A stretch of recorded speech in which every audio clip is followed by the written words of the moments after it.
Good afternoon. A very warm welcome to our first dial-in of 2022. Whether you are a treasurer, trustee, church leader, or indeed anyone else involved in church or charity governance, it's really good to have you with us today.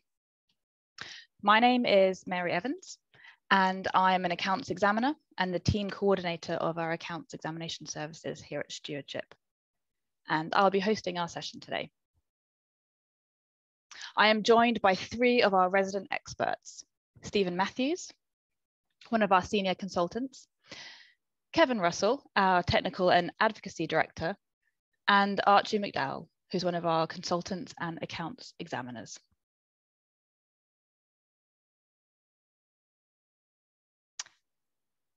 In case you're new to Stewardship, our vision is for the world to encounter Jesus through the generosity of his church.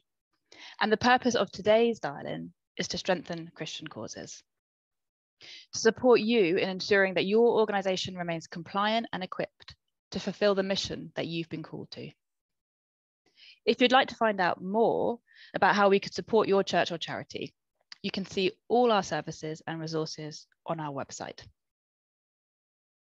Or you can call our church and charity team, and the number is on your screen now. If you've joined us by phone, we'll be sending the slides out by email after the call, so you will receive all the details later. If you'd like to make sure that you receive the follow-up materials, including the podcast recording, you'll need to ensure that you are signed up to the dial-in mailing list. If you haven't done so, please email us to find out how, and we can send you the link.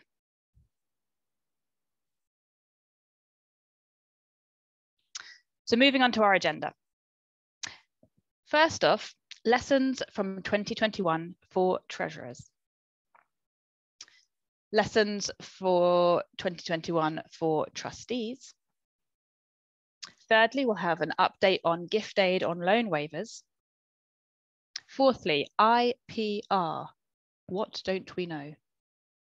And finally, legacies, a hidden gem. At the end, we'll have our usual Q&A session where you'll get to ask our panelists your questions. We absolutely invite your participation. This call is for you. So if you have questions, please do use the chat function to ask them, and we'll answer as many as we can in the time that we have together. If you haven't joined us before, the instructions are on the screen now. So let's make a start on our first item. I am delighted to welcome Archie to the panel, and he's going to bring us some important lessons from 2021 for treasurers. Good afternoon, everyone.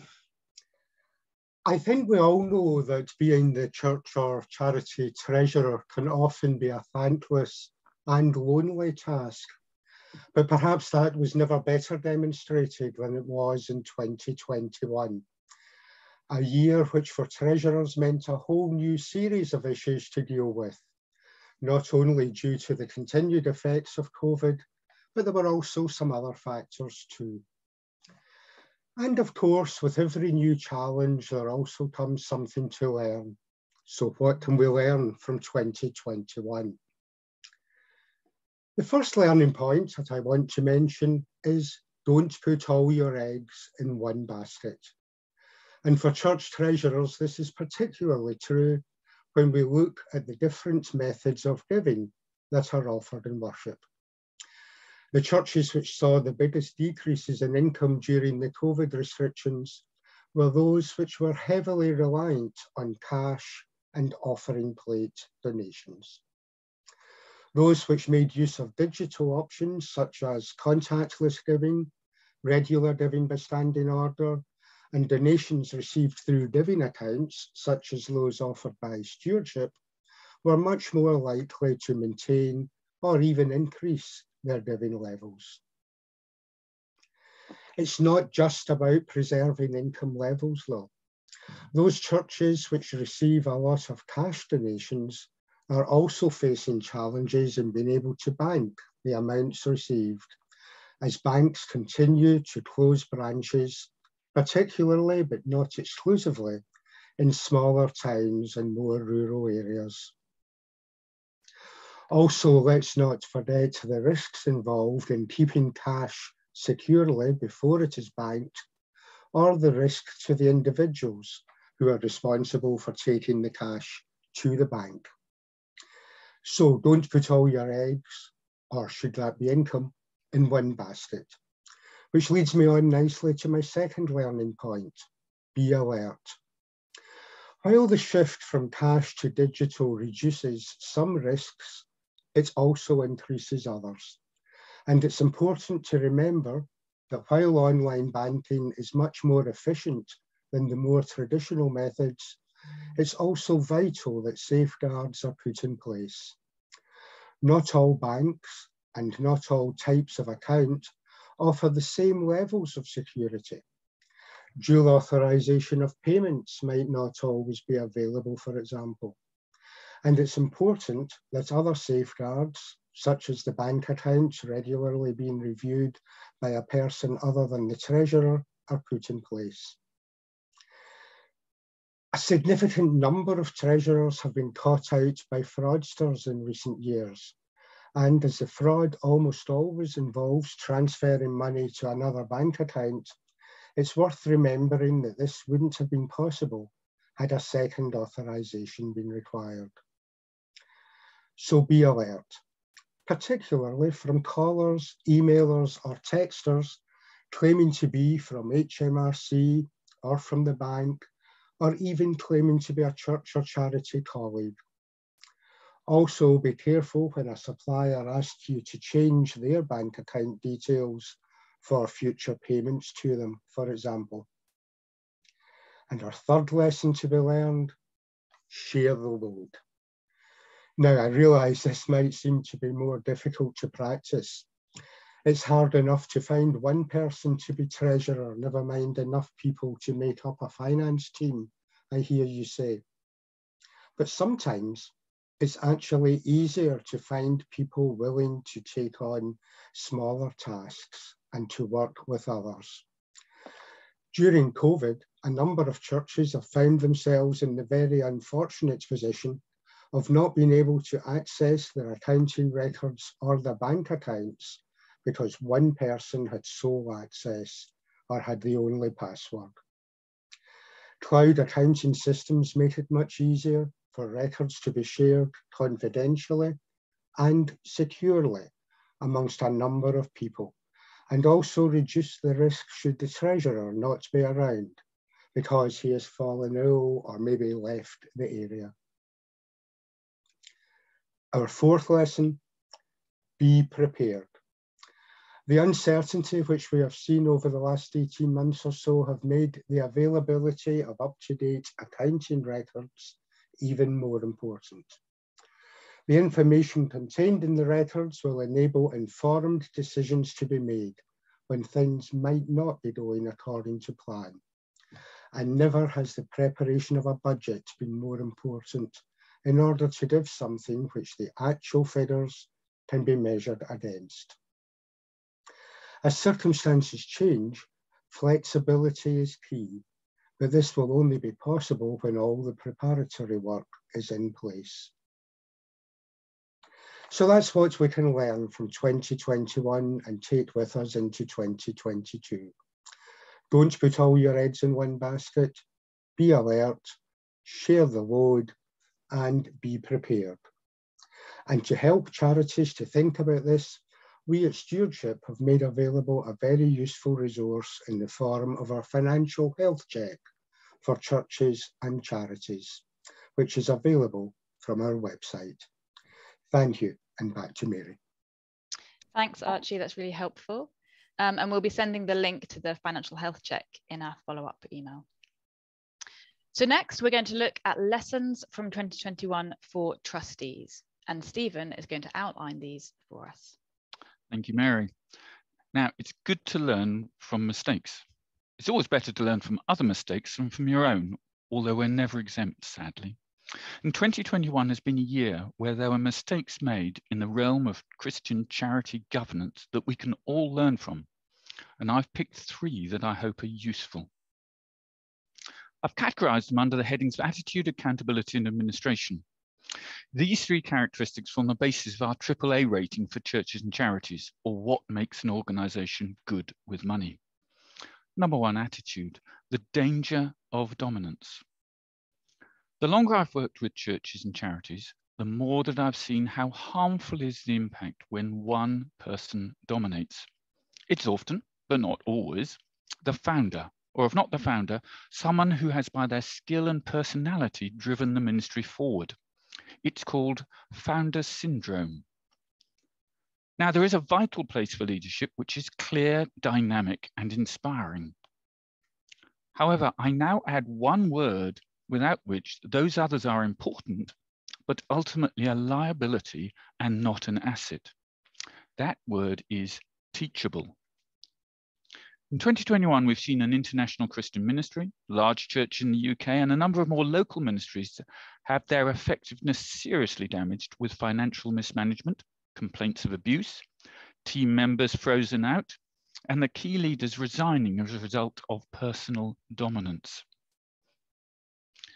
To maintain healthy attitude, key leaders need to be servant leaders who encourage others' views, receive criticism, and develop team leadership. To create the environment where that will happen, Christian ministries need to develop a constructive culture of challenge, with everyone clearly accountable. I believe it is the responsibility of all in spiritual leadership and charity governance to proactively create and safeguard that culture. 2, accountability. Financial controls are worth investment. In early 2021, it was reported that a volunteer church treasurer had been imprisoned for stealing £130,000 from a parish in North London over a 5-year period. The individual was in charge with no effective oversight of the parish finances. He was enthusiastic, knowledgeable, plausible, and a church member. Everything a treasurer should be? Maybe, but he was also a lover of money, and the police described him as a most devious individual. The lack of effective financial safeguards in the parish let him be tempted and hugely damage himself, his family, and the church. Sadly, this is not a one-off, as at Stewardship we hear this frequently in churches and charities just like yours and mine. Financial controls are not exciting, but they do need to be reviewed.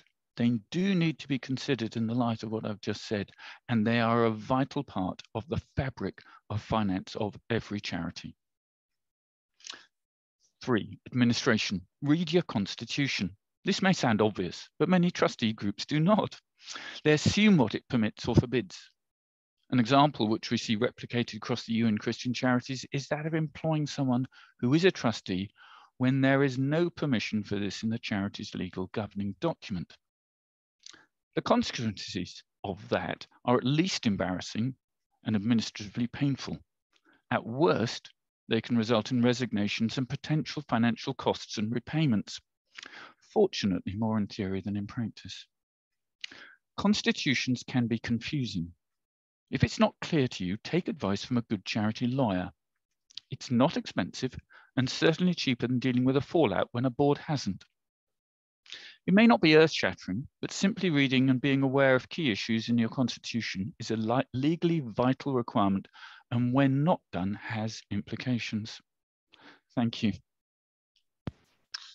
Thanks, Stephen. In case you haven't come across our AAA for churches and charities before, this helps organisations to become healthy in matters relating to money, and we'll send a link to our briefing paper on this subject after the call. Now, over to our third item today, and it's about gift aid on loan waivers. Kevin has been instrumental in getting HMRC to clarify and improve their guidance, and he is here to bring us an update. Thanks, Mary. So this is an update on an area that you probably already know something about.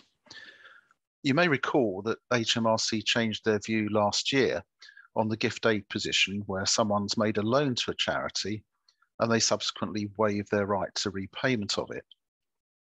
Previously, for gift aid to apply, the loan had to actually be repaid and then donated back under gift aid to the charity in the conventional way.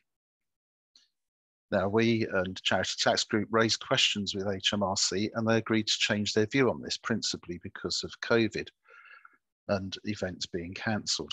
So now they will allow gift aid to be applied where the loan waiver gift aid to be applied to the loan waiver itself, where certain conditions are met, and official guidance was published on that in May of last year.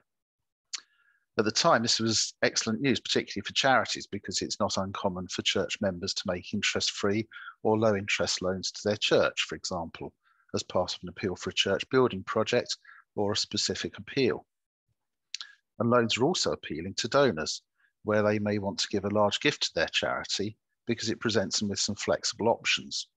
For example, they can turn their loan into a gift in full or part at a later date, and they can choose when this is, and being the best time for them to gift aid according to their own personal circumstances. And it's particularly useful for larger donors who have more complex tax affairs. So all well and good.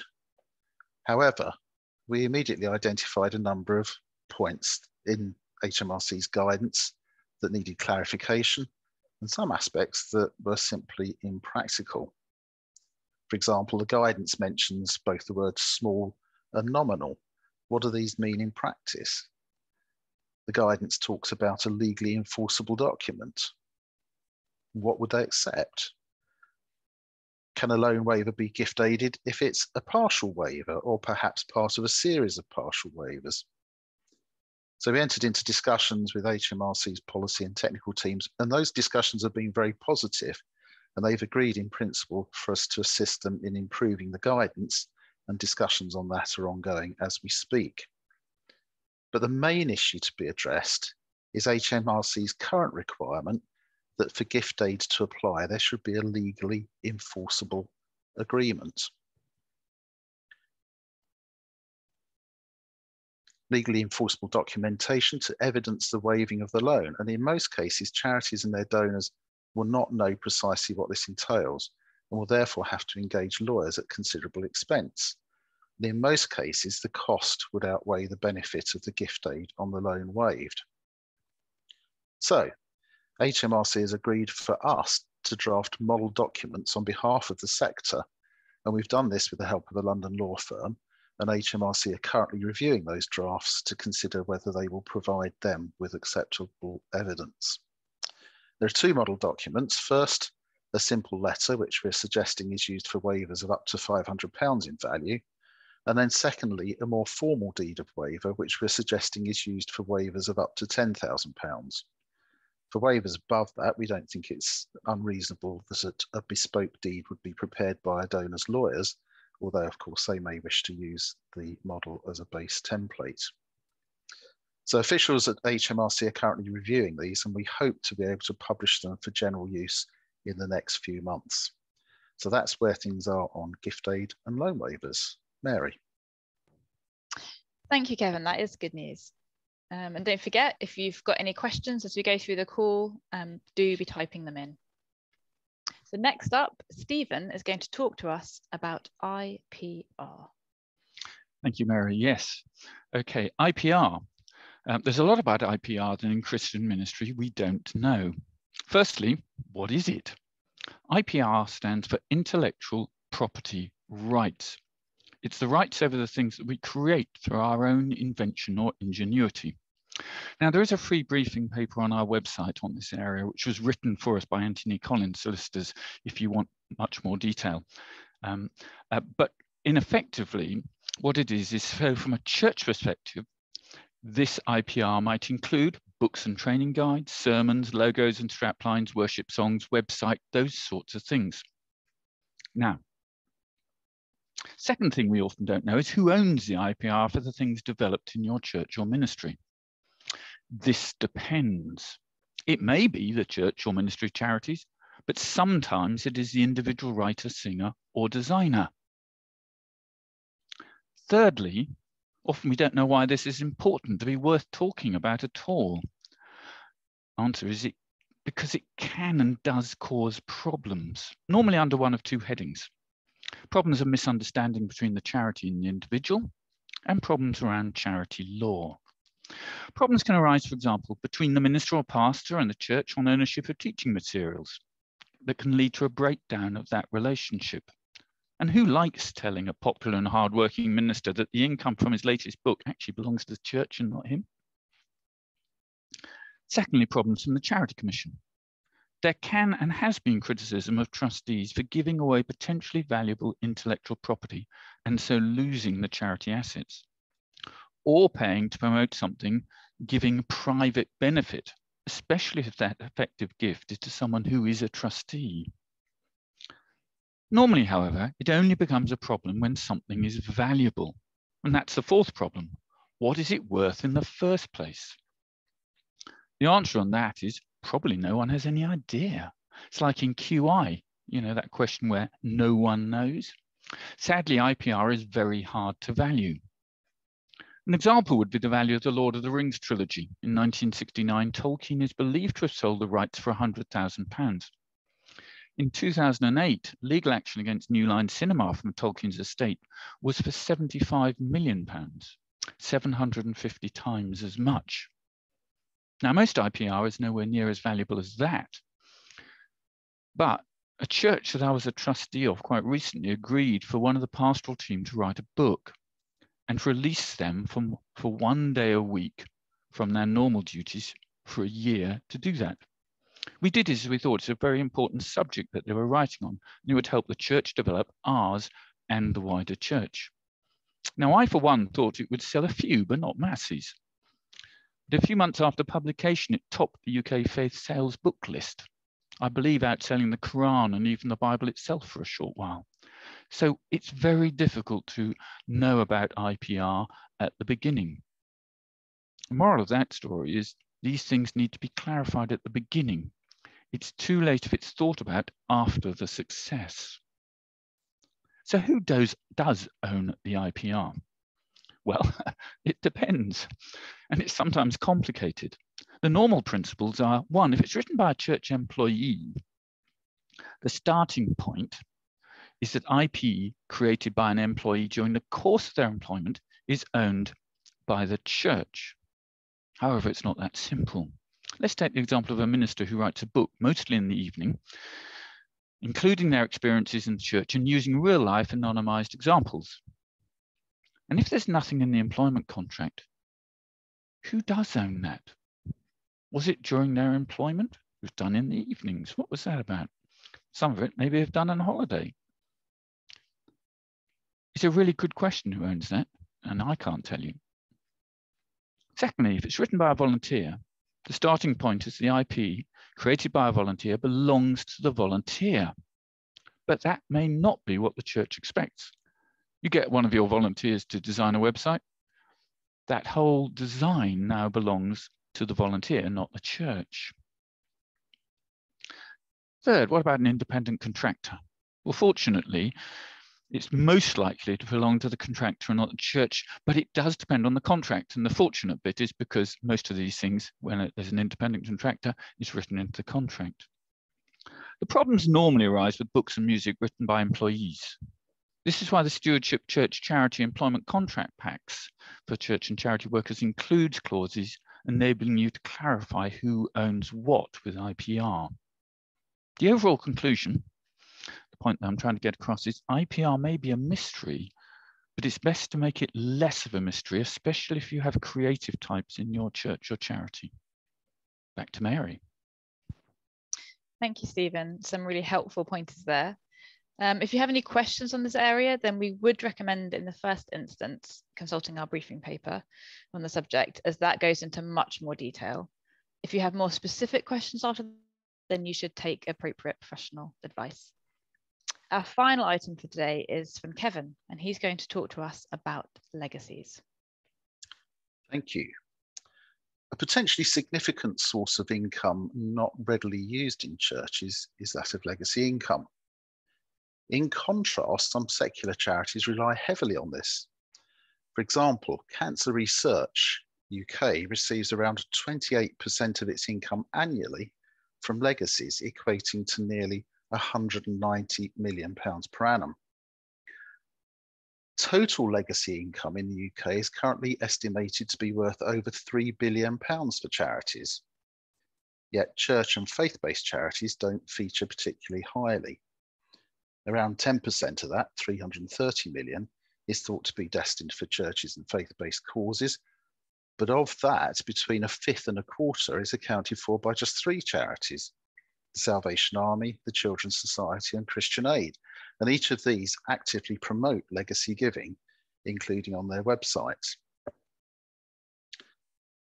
As the slide shows, both the number and value of charity bequests has been increasing year on year over the last 30 years, and this trend is expected to continue. Yet the proportion of bequests left to religious organisations is now falling year on year. So why are churches being left behind?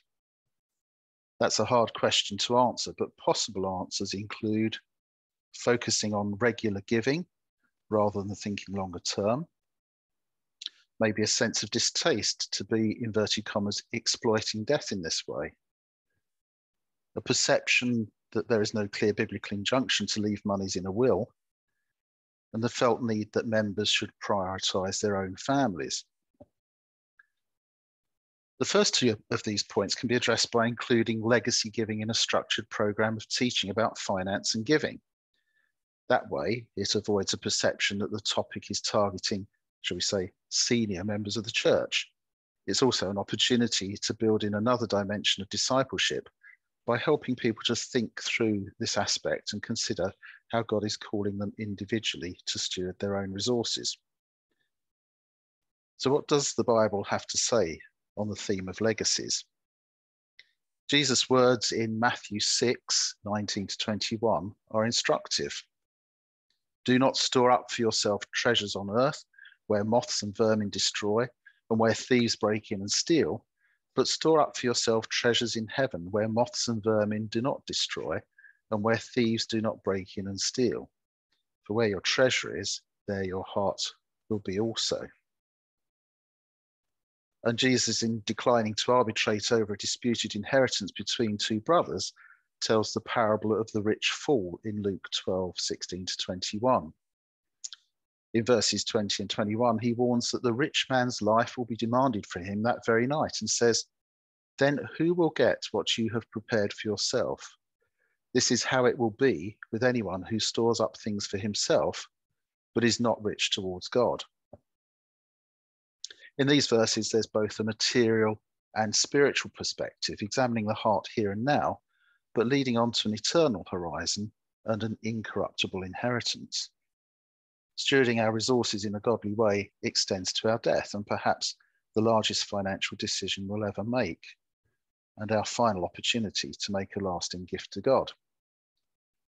And whilst it's perfectly reasonable, understandable, and indeed biblical, reference 1 Timothy 5:8, to want to provide for one's family first, much wealth can be tied up in homes and property, investments and businesses, much of which is not realised until death. And what are those church members who have no dependents to pass their wealth on to? So, churches should not shy away from promoting legacies for their benefit. How can you go about this? Here's a few ideas. Review some of the websites of Christian charities that have pages on making wills. If practical, consider adding a legacy giving page to your website. Produce a simple legacy giving leaflet or brochure, both for online and in church. If you've benefited from a legacy in the past, tell the story of how it was used to envision and encourage future gifts. And consider delivering biblical teaching around legacy giving, perhaps as part of an annual commitment or gift day service.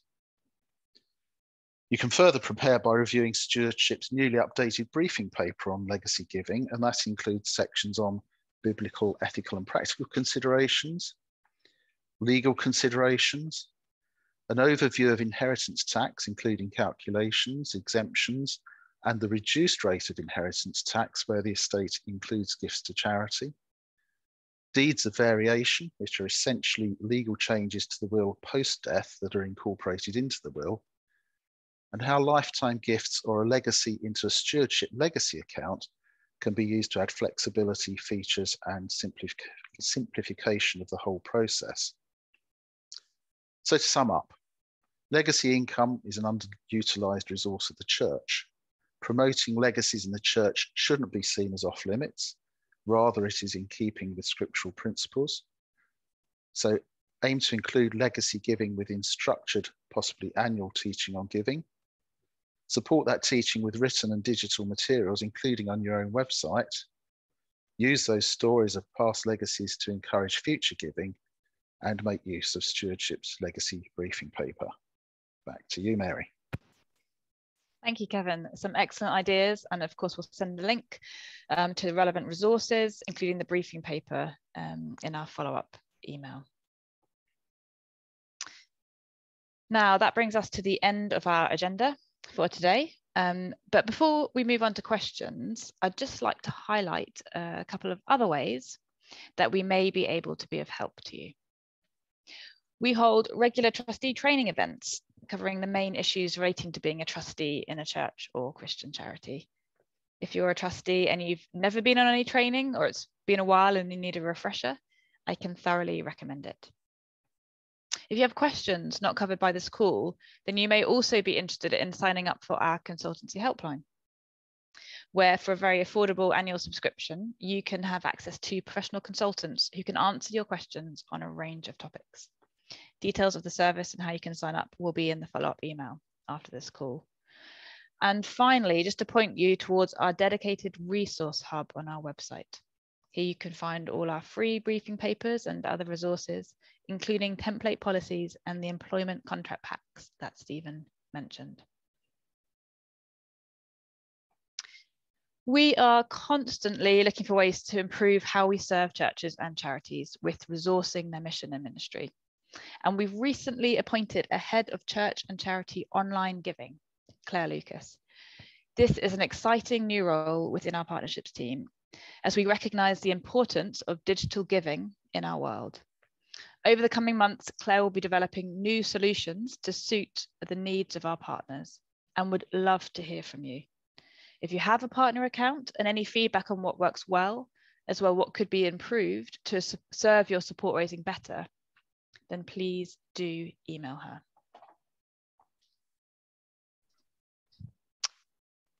Before we close, Stephen has something to mention on a course available for churches in a new area that may be of interest to some of you.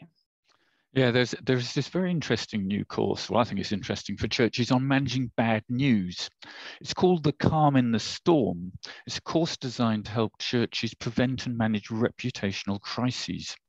Designed for church leaders on the subject of good crisis management and communications, how to handle media and how to prevent problems expanding and exploding in social media.